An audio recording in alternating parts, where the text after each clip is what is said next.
Anyways, I'm gonna get us started. Thank you for those tuning in. This is the Exit Advisors Town Hall series, and this week we're gonna be featuring Tony Cardiel, and we're gonna be discussing how to achieve higher exit valuations, and kind of specifically by addressing different risks in the business. For those of you who've tuned in before, you know, this is a very important topic, and we've kind of covered it in a lot of different ways. So we're really happy to have Tony come in and dive a little bit deeper into the methodology here.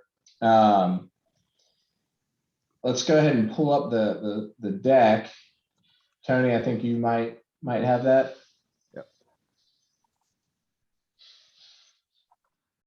And for those you know, who have missed maybe some of the prior series that we've done around, you know, preparation and valuation and strategy, we invite you to go check out our website. We have all these sessions recorded.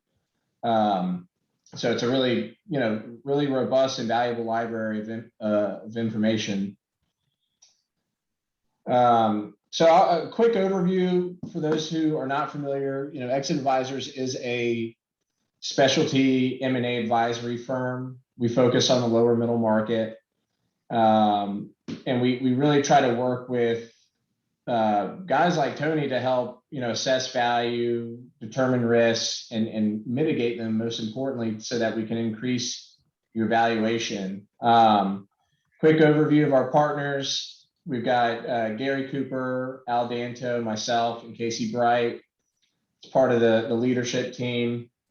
And, you know, lastly, a bit more about our process. I was just telling Tony, you know, it's really important for business owners to kind of take these first steps to really start thinking and how to prepare and how to strategize for an exit, and not just, hey, I wanted to sell my business yesterday. You know, what do I need to do? I want to get a deal done by the end of the year. It's really, it takes a lot of preparation work, and that's part of what we do, and an integral part of what Tony does as well, kind of in this discovery process that you see, to, you know, find the red flags, find the skeletons in the closet, do the cleanup work, get your financials in order, so that ultimately you're increasing your valuation before you go to market. So with that, I'm going to turn it over to Tony. And again, thank you for joining us today. Thank you for your time. And we're really looking forward to hearing, you know, more about your process. Well, thank you, Andrew. So we'll get started with today's presentation. So it's estimated that 2.34 million baby boomers are getting ready to sell their business. This comes from the US Census Bureau. It's somewhat of a lower business, or I'm sorry, lower estimate. I've seen estimates as high as 12 million businesses that should be coming to the market in the next 5 years. And it does not include Gen Xers or millennials or anyone else, just specifically baby boomers. One of the things that is important to consider is that many Gen Xers and millennials, they aren't interested in owning and running a traditional business. They're looking for smaller businesses that involve more posting and advertising. Private equity can't buy all the businesses from the boomers. There is a lot of PE money or investment bank money out there that needs to be put to work, but a lot of businesses are too small for them to consider to worry about them doing deals. The businesses that do come to market, 70 to 80% of them never get sold. There's a large variety of reasons. Primarily, it's not easy to sell a business. So why? What happens? How come these sales never happen? What's preventing these businesses from getting sold? a lot of times business owners, they don't know the value of their business. So when it comes to market, it is priced too high. They think that they own a money tree, and anyone can see that it's going to produce cash over and over and over again. Another reason why business owners don't understand the value of their business is because the values of these businesses, they vary wild. The valuation varies wildly between the industries, sometimes even within industry segments. And sometimes it depends on market conditions. Sometimes a certain industry will get much higher valuations because there's a demand for it and someone's trying to potentially roll up that business segment, or and they're just trying to buy market share. Sometimes people are looking for something that's safer, and they want something that is, more. It may not be a fancy new industry, but it's something that's safer and they can deliver at a cheaper price as a bigger business than than what the small businesses can do.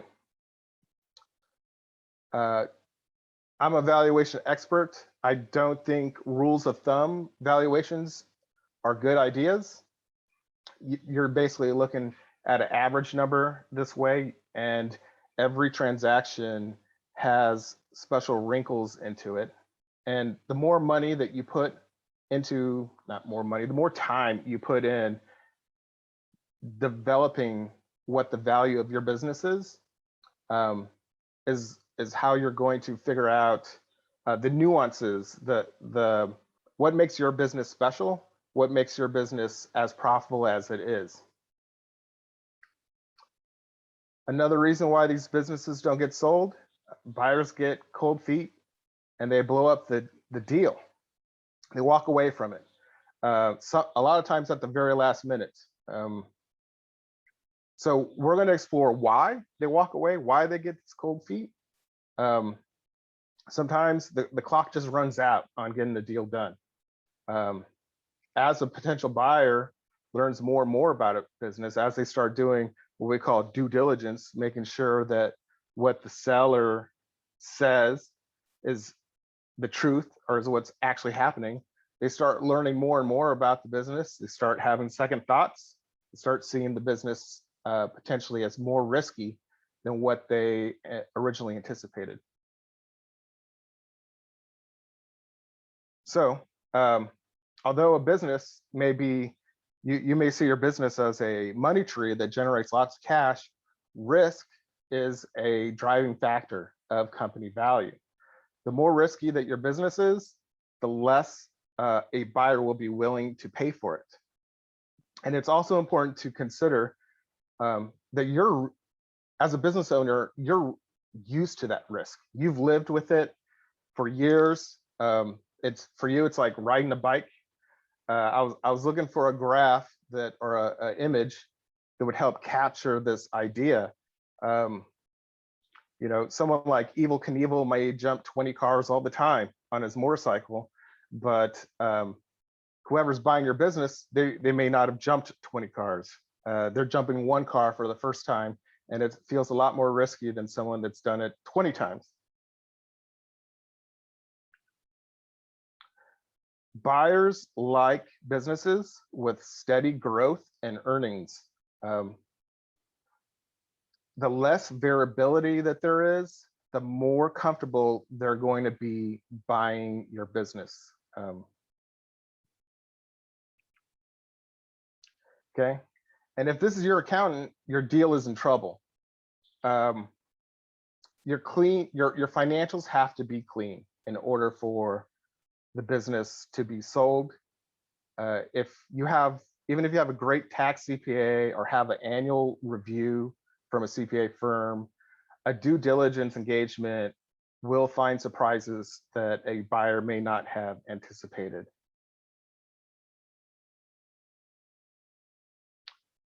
Some common pitfalls on this part is number one, get all the owner activity off of the financials. So if it isn't business related, if there's a company boat, if there's football tickets, if there's maybe some salaries that you're paying family members that aren't actually working there, you need to get that off of the books. If there's old debts due to the owner, due to receivables maybe from employees that don't actually work there anymore, all that needs to be written off so that a potential buyer has a clearer picture on what they're getting. If you don't have that and they start going through the process and they see, oh, okay, this business, it's generating 1 million in cash every year. Well, now it's $900,000 in cash, right? Or if that number keeps changing, if that's a moving target, they're really going to see this transaction as more risky than what they started. Also, make sure the receivables, inventory, anything else is correct. So if you have an annual audit performed, should make sure that all those audit entries are made. I see a lot of times where auditor will come in and give entries, but they don't match what's it doesn't match the tax return, or it doesn't match what the owner uses on their day-to-day financials. And you want to start thinking about making sure that you make these changes, these updates more often than just once a year. Especially as you go to market, you want your accounts receivables to reflect what's actual. You want your inventory to be correct. Otherwise, you're presenting the information back to a potential buyer with corrections, increasing the amount of risk. And then document all your policies and your processes. I personally like to flowchart everything. Flowchart sales process and how it interacts with the accounting system. Flowchart the production process, or basically everything there, so that someone that comes in, this is going to be a useful tool even if you're not selling the business. Someone come in and understand how the business operates in a quick, simple way to look at things. Another fear that buyers have is that prior success won't be repeatable. If you look at our image here, we've got a bar chart that shows that revenue is not going well for this company last 3 years, but it's presented in a way that it looks like an arrow going up. That's a major fear, and that's really going to drive your business valuation when it's time to exit. A buyer wants to know that the business won't crater as soon as they take over. How well does the company run when you weren't there? Are you carrying more of the load than you should? This is sometimes called a thin management discount or a key person discount. And this happens when a business owner is doing everything. If you're doing all the day-to-day operations, what happens when you're taking a vacation, right? Is this buyer buying a business, or are they buying a job? And another thing to consider is your compensation what it should be? Sometimes you'll see that business owners are overpaying themselves, which is okay. But you also see sometimes that business owners are underpaying themselves, and that may impact a potential buyer who's not thinking that they're going to run the day-to-day operations. They're going to hire someone else. Well, that's that could be a large chunk of profits right out the door, right off the bat.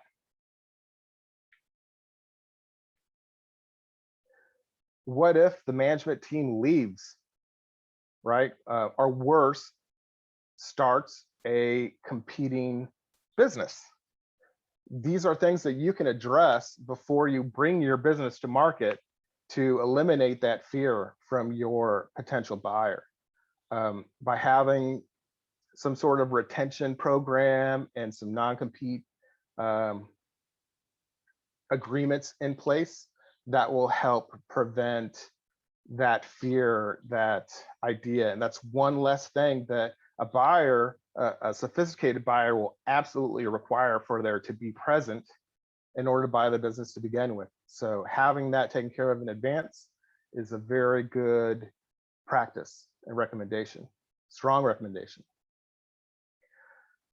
Another concern is what's going to happen with the client relationships, especially if you have what we call a concentration of customers or clients.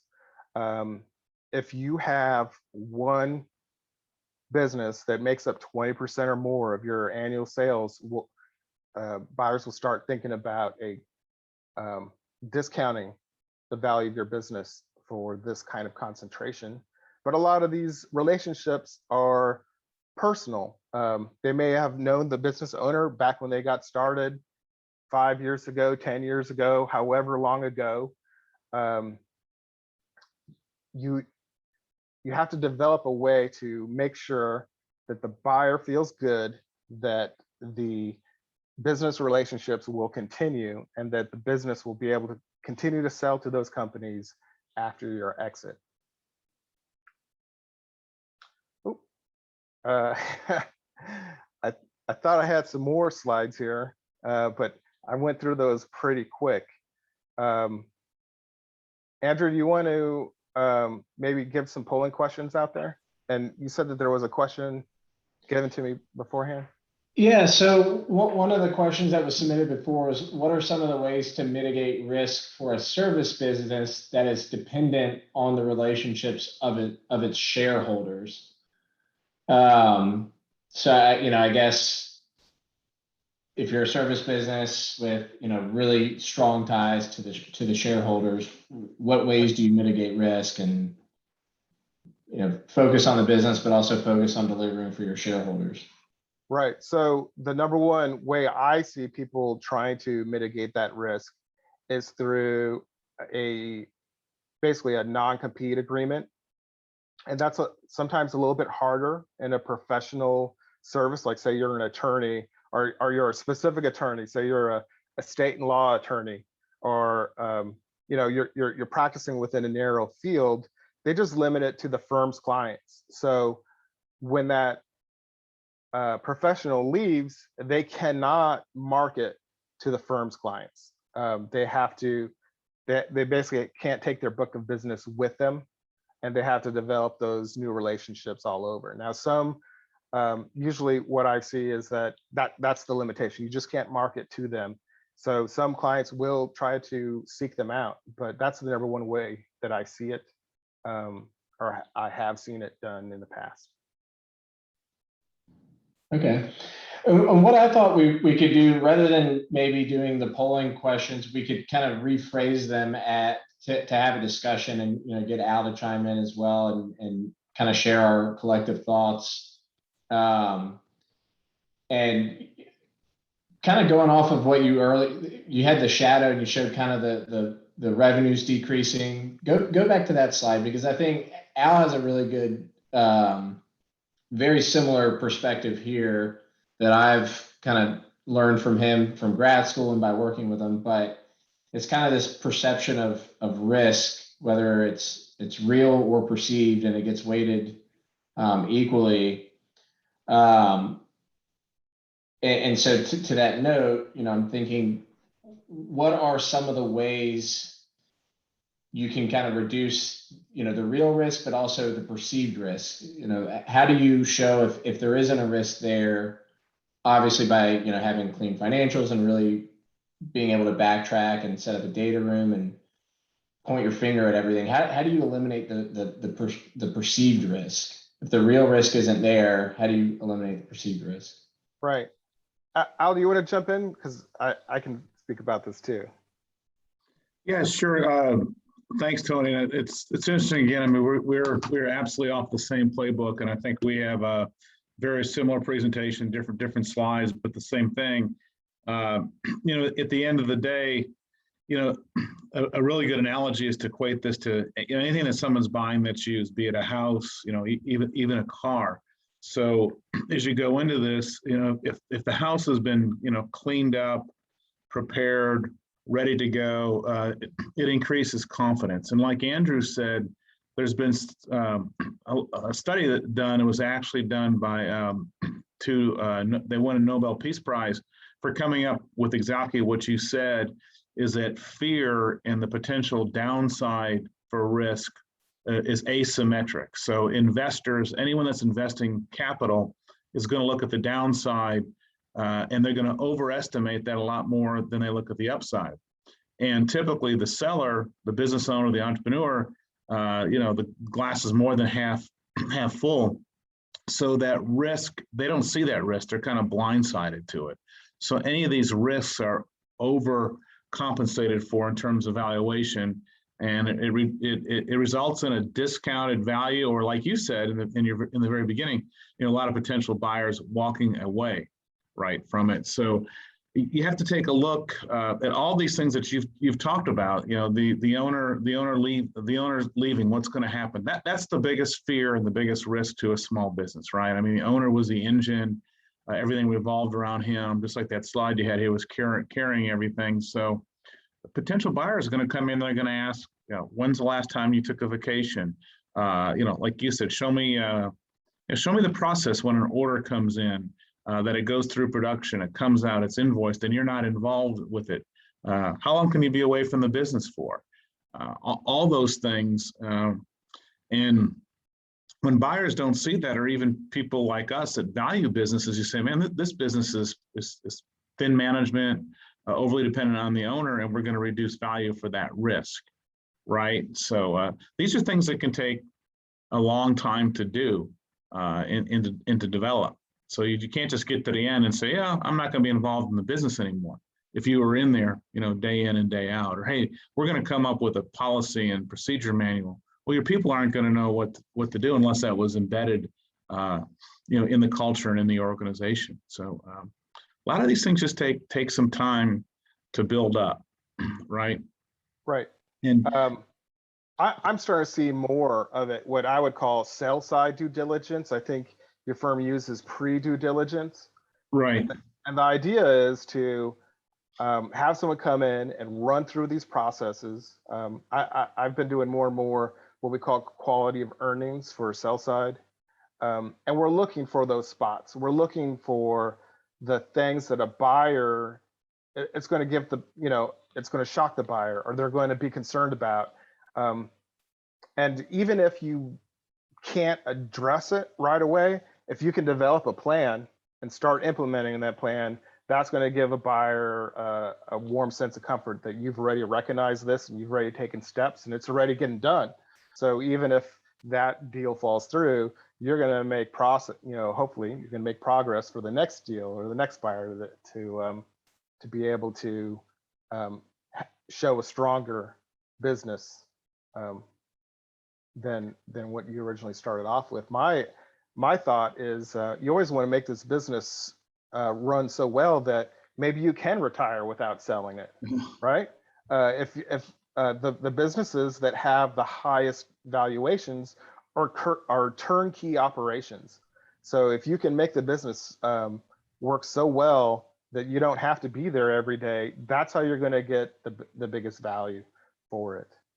It looks like we have a question here from one of our attendees.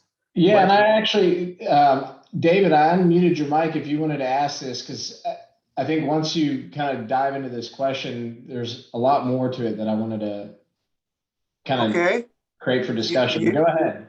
Can you hear me? Yeah. Well, I got a client that actually has not been listening to me for years and could do a lot better. And actually the company is, to me, I think more profitable if somebody else came in and ran it. Now, if you can convince a new buyer that, hey, look at the financial for the last few years, he's losing money, but the reason he's losing money is because he's making these terrible decisions. Like he's paying $1 million in repairs when all he could have done is go on and buy some new trucks. And that would eliminate that for a year. You know what I mean? That's income in your pocket. That's just one example. It's a real example. I just didn't want to pay attention about that. Could you go the opposite way? Right now, you're talking about discounting because of XYZ, the guy's leaving, and you think it's going to do worse. But what if the guy's leaving and you're going to do better? Can you figure out a way to convince the new buyer that it's actually going to do better than it's been doing? So I think, you know, when I do buy side type quality earnings, these are the things that I'm looking for to present to my client, right? Hey, look, I found these different opportunities that can help the business be more profitable. But would a buyer be willing to pay your, you know, the prior owner for what they didn't do? I don't think so. I don't think that they'd be willing to pay them for what could have happened, right? Or what could happen. That's, you know, I understand the position that you're in because it happens a lot where the client isn't listening, but maybe by presenting that information to him in a different way of showing this, because if he's paying $1 million for, you know, $1 million a year in repairs, and that's affecting, let's say, EBITDA in a sales multiple of 3 times, right? But you change it so that he's not paying repairs. Instead he's buying new cars, right? That's $1 million off of his multiple. That's worth 4 million, or I'm sorry, at a three times multiple, that's worth $3 million right there on a sale price. So it makes a lot of sense to you know, the situation that you've described, it makes a lot of sense to follow your recommendation, but you may need to show him that, especially if they're considering exit, that's going to cost him not just $1 million, it's going to cost him $3 million or $4 million based on whatever multiple he gets. But you're saying for him he'll have to go and correct his behavior and sell it 2 or 3 years down the road after the correction before he can get what he's worth. Right, that most likely, and it's probably because he's debt adverse, right? Most business owners, they don't like to take on debt, and you know, that's okay. I get that. Some businesses have survived because they didn't have a whole lot of debt, but when you look at that, debt is actually cheaper than equity, right? Because you're going to be able to write off your interest, and it's usually lower. So I think that what I sometimes see is that businesses that are being sold, their balance sheet is very, very strong, and they're under leveraged. So like a group will come in and they'll basically just borrow as much as they can put on that company, and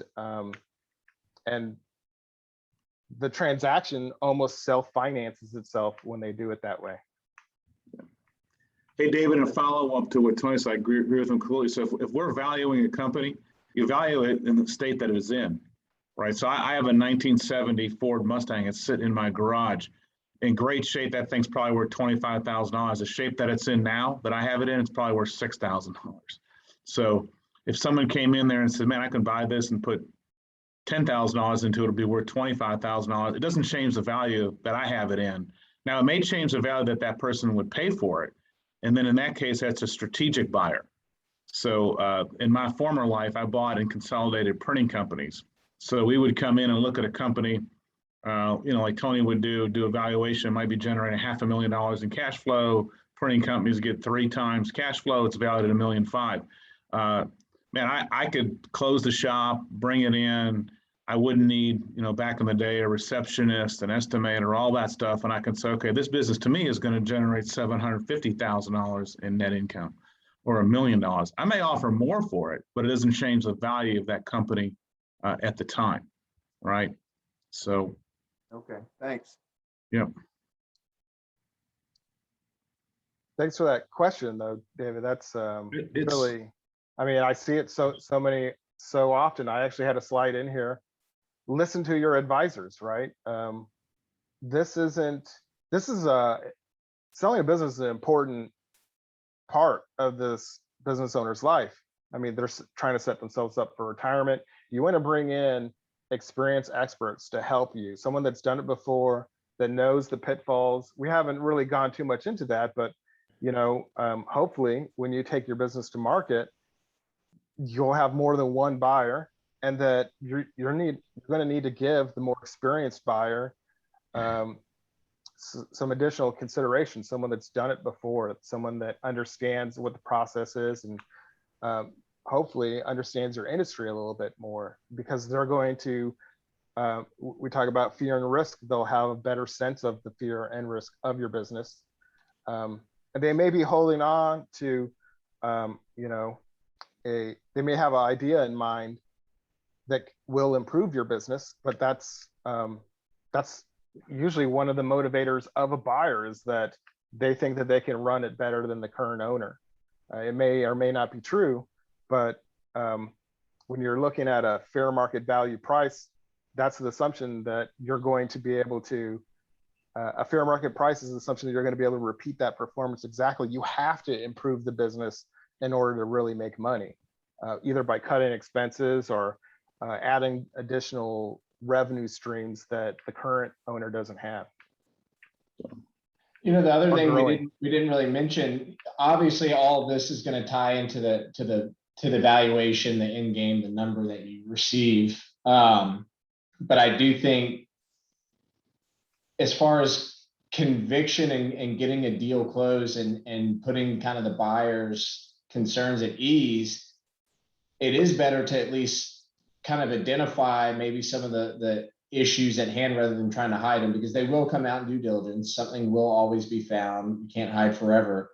But if you can say, hey, look, for example, we might have a customer that has a high turn rate in a tech business, but if we kind of said, look, we understand that, this segment of customers has a high churn rate, but we've already addressed it. We know it's there. It's a, work in progress to be fixed. And it's, we're showing improvement. Of course, to David's point, the longer that you can kind of ride that out and show a material difference, then the more value you get. But it's also about, the probability and certainty that you actually close the deal to begin with. And if you kind of say, hey, look, this is the issue. Let's use the analogy of the house that Al did. You come in, the electricity is not working, and you're just, okay, is it the wiring? Is it a breaker? Is there something catastrophically wrong with the house? But you go, oh no, it's just a breaker. It's a switch. We can fix it. Then they go, okay, well, maybe I'm not going to pay you top dollar for that, that part of the business, but at least it'll get them through to closing rather than walking away from the deal altogether. So would you advise my client to have a correction? For instance, let's just say debt is cheaper than equity, like we're talking about. He buys new cars and he puts them in the balance sheet. They're not cars, they're trucks. And then for a year or two, he's reduced his repairs by hundreds of thousands of dollars. So you think he would be ready to go, even though the prior 5 years he spent all this money and lost money? With the last 2 years, or one, or even he made money because he eliminated the repair costs, and he would be ready to. Are you ready after 1 year, or does he have to show multiple years of making money for cash flow purposes and valuation purposes? The more money, the more consistent cash flows that you can demonstrate, the more comfortable a buyer is going to be, right? Because if I threw out the number of $1 million, right? If all of a sudden, boom, you're $1 million more profitable, that's twice as much as in the past, or 10% more, the buyer's going to want to know why, right? Like, how did you grow from, a 9 million EBITDA to a 10 million EBITDA in 1 year? Because that's a lot. I mean, if you grow 10% sales, that's a lot of improvement in 1 year. So the more consistently you can show that, the better. But it sounds like that's a slam dunk as far as for your client. Like, I'm not. Maybe he's hesitant about taking on debt, or maybe That's there's the not main enough cash reason. flow. He's a very cash guy. Right. But he's from the old school, man. He hates to he hates to use leverage at all. He Right. just wants to pay up for everything. Because he feels better about life when he doesn't have all this debt, and he don't want to leave his kids with debt, and so forth and so on. Yeah. Well, But he hadn't been able to be convinced that to leverage your assets, that it could be profitable for him. so there might be a way to convince him by using the tax laws, right? Because he can write off so many capital purchases on his taxes. So yeah, maybe he's taken on, let's say, $100,000 in debt, but he can write that off on his taxes, even though he hasn't paid cash for it. So he can take that money, that extra profit that he's going to have, and he will be taxed on it, but he can take that. Well, I guess not if he's writing it off, right? He can take that cash and put it to the side as a savings account, right? And take the money out of the business, put it in a savings account, and say, okay, this money is to pay off those assets if something happens and the bottom falls out of the market. And then you can earn interest on it, right? Instead of just letting it sit there. All right, man. I appreciate it. Thank you. Do you follow? You get what I mean on that? I'm going to have to get one of you guys to talk to him. You know what I mean? Because after I've been with him for 20 years, sometimes I'm too close to somebody for them to take me serious. They got to hear it from somebody else. It's like if your wife tells you something, but you don't really believe her until you hear it from somebody else. I'm glad you said that, Dave. I think we're thinking the same thing. So I think I need an outside party to come in and say what I've been saying. And it just validates what I've been trying to tell him. I think one thing that Tony talked about is really, if you look at a company and you think about it being really, optimized all the way around, in all factors, sales, efficiency in the shop, and capital efficiency, right, is what you're talking about. And he's not using his capital as efficiently as possible, but he's happy. Sometimes we see, business owners that they get later on in life, later stage, and there's nothing wrong with making $500,000, $750,000 a year, $1 million a year. But it means that they're not going to reinvest that capital. They're going to take it out. They might not be working the same amount of time and effort. They may not be hiring consultants to come in and say, hey, let's really ramp this up. And that's okay. But at the end of the day, it means you're probably not going to maximize the value that you can get at exit. I think what Tony's pointed to here and all these factors that he looked at, is that these things just decrease value. So if you think about valuation on a bell curve, you say, hey, the average printing company sells for 3 times, cash flow. Well, that's average. That's just a center point of a whole bunch of data. So what makes one sell for 5 times or one sell for 6 times? Well, they're going to be incredibly efficient. They're not going to be dependent on the owner. They're not going to have customer concentration. They have recurring revenue. Maybe their equipment is in the optimal condition, right? Because you don't want to be going out and buying new stuff all the time, but you don't want to have old broken down stuff that's going to break down all the time in there. So that at the end of the day was it really maximizes value. And I think that's what, that's the playbook that Tony and we have as well, right? Yeah, okay, sounds cool. Appreciate it. Yeah. So let's go through some other questions or topics. When is the right time to take your business to market? Is it a year from now, more than a year, 2 to 3 years, or 3 years out? This is going to be kind of pointed to Al and Tony, because as I was mentioning earlier, we like to work with clients, well ahead of time, but how far in advance do you really need? I guess it's going to depend, but from your perspective, how much time is the optimal amount of time before you go to market? I think my philosophy is really that you should always be preparing your business to take it to market, like constantly. So the time to start preparing it is now, and you should keep it that way until you are ready or until you have to. I say have to with like a grain of salt, because I've seen things happen where there was no preparation. I do valuation for estate planning, right? And I've seen some really bad things the past couple of years where a business wasn't prepared at all, and then the owner's not there, right? Something's happened to them. So the time to prepare your business for sale is now. It doesn't matter if you just started it 3 months ago, or if you don't think that you're going to retire for the next 10 years.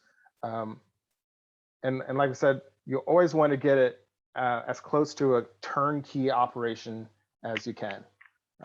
It's just going to make your life better, and it's going to make the business worth more in the long run. Even if you have to hire some MBA to come in and run the operation, it may feel like that's a lot of money, but in the end, you're going to get that money back, especially if they're really talented and they're going to make the business work better.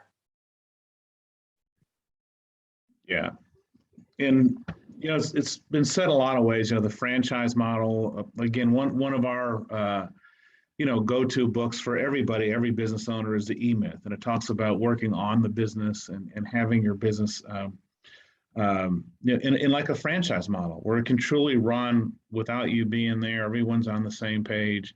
And oftentimes when you get to that stage, it typically never makes financial sense to sell a business. People come to us all the time, say, hey, I'm going to sell it for 4 times. I mean, maybe 5 times, right, out there. Well, I'm going to pay my tax. And I can just keep running the business for 3 or 4 more years. It's like, yeah, you're right. Exactly. Right. So, but there comes a time when you want to, monetize the business, go to the next stage of life, whatever that is, if it's slowing down, if it's retirement, if it's going on to something else, and you want to maximize it and get out of it. So it's just really a matter of having that business in the best shape possible. And then you never know when you're going to have a knock on the door. In today's world, it hasn't always been this way, but we're in a low interest rate environment. We're in a low tax environment, tight labor market, and companies were growing through acquisitions, paying premium valuations. So companies were getting knocks on the doors. We're dealing with 2 or 3 clients right now that have just got a knock on the door. If they're not ready, you can't just make this stuff up overnight. You can't just say, okay, you're not going to be involved in the business anymore, or we're going to eliminate your customer concentration. We're going to come up with better processes and systems. Hey, we're going to really clean your financials up. It's a discipline. It's just something that you do over time. And you keep the business, you keep it in good shape. And then when you do get that knock on the door, or you do decide it's time to slow down, maybe like Tony says, you have someone that comes in and can run the business, maybe a key employee runs it, and you start taking a lot more time off. And then when you do go to sell, if you do go to sell it, you're going to get the maximum value. You're going to be way out there on the bell curve, right? So it's a discipline that starts in the very beginning. It really is. Well, here I've got one more question here, and it's, what do you think the greatest challenge will be for a business to take itself to market, bringing your business to market? Not to be confused with what are the valuation killers or destroyers, but what are in terms of getting ready, going through due diligence and getting ready to go to market, or pre-due diligence, I should say, what are the biggest headaches? I think Tony, why don't you start, because you had a few kind of choices in there. Maybe you can walk through your logic. The biggest, I think the biggest I see is having a strong management team that's going to be able to run the business when the owner's gone. I get a lot of business owners that they don't want to tell the employees that they're considering selling, right? Or, it's kind of like a secret. And I think that you need to position your business in a way that that those people feel comfortable no matter what, right? Like they're empowered to do their job, and it doesn't matter who's sitting in that chair. They know that they're going to be taken care of. And so I see that a lot, and it's a little bit harder to address, to make the employees and make that management team feel comfortable, because some people they'll get wind of it and they take off. They start looking right away just because they heard that the owner was thinking about selling. So that's probably one of the greater challenges, but it can be addressed, right? Yeah. I got a pretty straightforward one, Andrew. It's absolute positive ignorance on the fact that a owner, they just don't have a clue what the process is going to be like. They don't have a clue about valuation. They don't have a clue about due diligence. They don't have a clue what they're going to go through. They don't have a clue what a buyer is going to look for from the outside looking in. They just really don't understand the process at all. And we see these just, and you know what we're dealing with right now, right? You know, financials that are just a complete mess. And then you can't even tell what the cash flow is. You know, some stuff that's run through the business that's just blatantly illegal. You know, these write-offs and stuff like that. So it's really just this lack of knowledge about the entire process at all.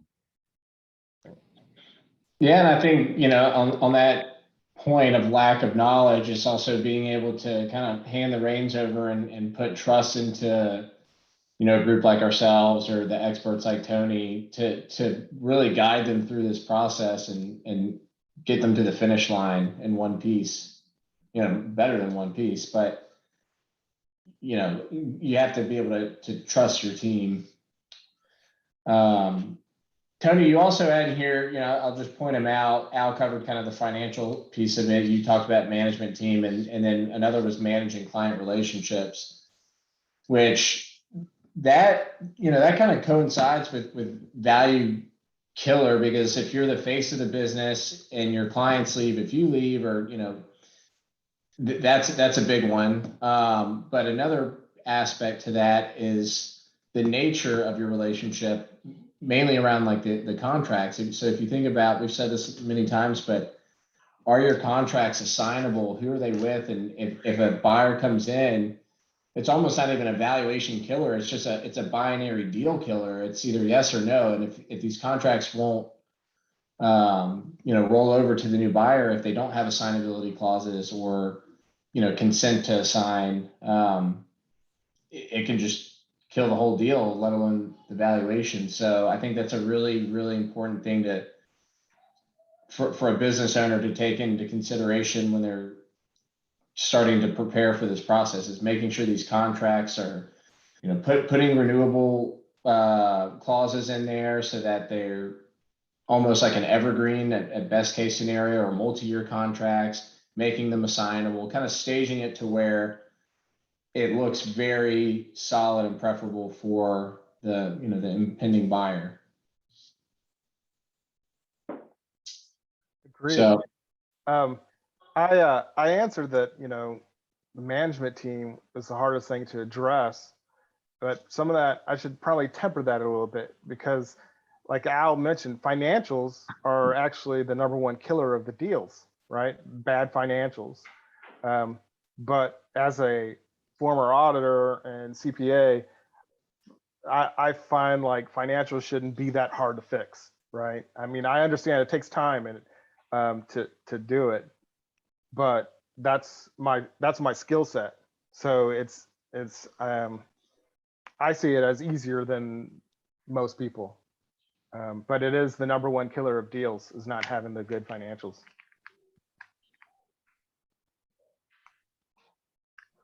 well, I think that's, you know, in the time we had, we covered some of the broader points. So, you know, Tony, thank you for your time today. Thanks for walking us through this and kind of going through the aspects of valuation and things to consider moving forward. We really enjoyed having you, and hope to get you on again.